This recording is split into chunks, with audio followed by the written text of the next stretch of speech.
Perempuan jelas, sama-sama kita perempuan, dia bisa merasakan kesedihan saya, penghinaan saya, dan saya melihat mereka sangat terenyuh sekali bahwa begitu kejamnya kok teman sendiri makan teman gitu loh, dijebak temannya untuk kepentingan dia. Di mana moralnya? Ya, pertama dia katakan bahwa saya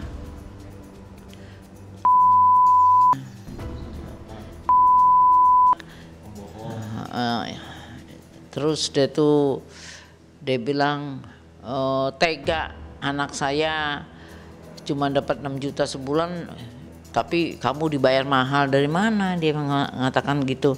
Kalau saya melihat letupan aja ya, letupan hati sanubari seorang ibu yang dari hamil, melahirkan, dia berjuang antara hidup dan mati untuk melahirkan, membesarkan, terus tiba-tiba ada orang, karena itu saya berhak. Jangan dijadikan objek anak itu. Anak itu subjek. Nah, anak itu subjek, di dalam undang-undang itu dia subjek.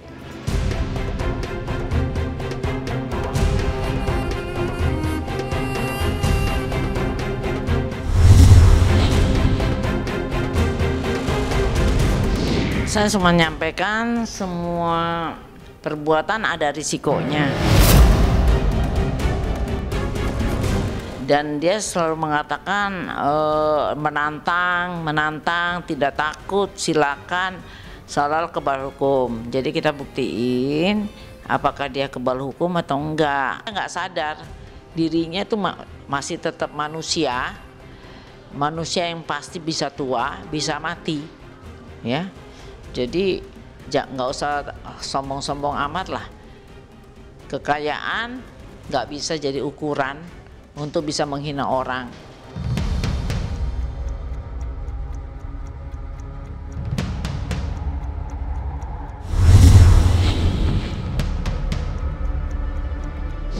Kalau yang kemarin itu di Mabes adalah cyber, khusus untuk cyber, nggak bisa dicampur dengan yang lain. Nah, nanti ada pidana umum dan itu perlu persyaratan, persiapan dan sebagainya. Makanya kita tidak bisa terburu-buru juga berkoordinasi. Juga tempat lapornya pun kita bisa berbeda-beda. Ya, kita ini kan ahli hukum, nggak bisa sembarangan nyerang-nyerang atau melaporkan. Kalau yang kemarin ITE itu udah jelas ya 6 tahun. Nah, kalau tindak pidana umumnya ada kekerasan, penghinaan, ya, pencemaran nama baik. Orang lapor itu kan boleh-boleh aja. Tapi apakah laporan itu nantinya akan memenuhi unsur pidana? Apakah laporan itu cukup 2 alat buktinya? Terus yang dimasalahkan itu kalimatnya kalimat apa? Karena itu terkait dengan pencemaran. Terus buktinya apa? Itu kan harus jelas.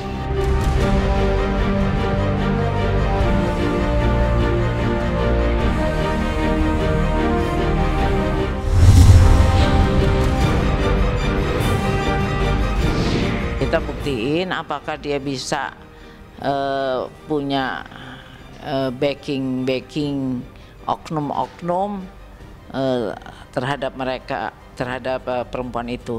Kita lihat dan santai aja deh, proses tetap jalan. Dan saya nggak main-main, saya benar-benar kemanapun, karena ini harkat dan martabat saya dan keluarga saya, benar-benar merasa marah dan tersinggung, sakit hati. Lapor ya pasti diterima lah. Ya pasti dibuatkan bukti tanda lapor. Tapi kan itu kan nanti prosesnya penyelidikan. Penyelidikan itu artinya sebuah rangkaian, sebuah proses untuk mencari ada tidaknya perbuatan pidana itu.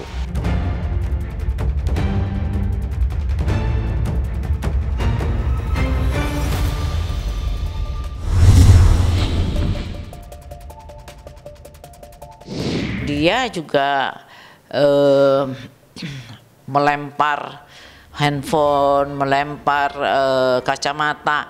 yang mana gerakannya itu seperti melempar ke diri saya dulu sebelumnya, dan walaupun akhirnya dia lempar ke tempat lain, tetapi itu kan membahayakan diri saya.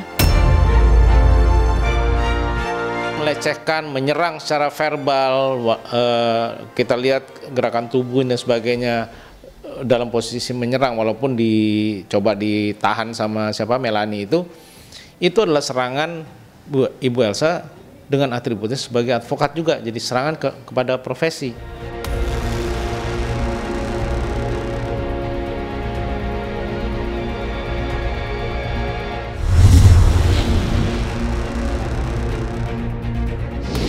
Banyak sudah WA ya, dukungan dari teman-teman berbagai asosiasi, ada FAMI, nanti mungkin IPHI, dan beberapa advokat Peradi, otomatis karena Ibu Elsa adalah salah satu pendiri Peradi.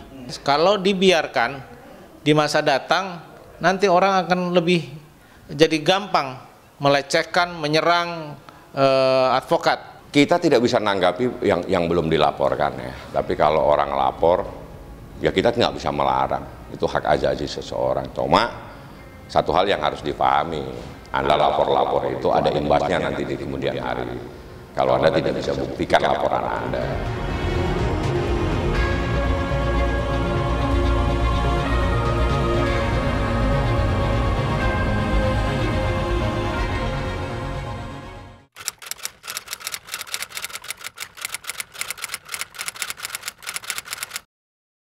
Jadi jangan lupa untuk subscribe Cumi Cumi. Ditekan ya tombol lonceng merahnya.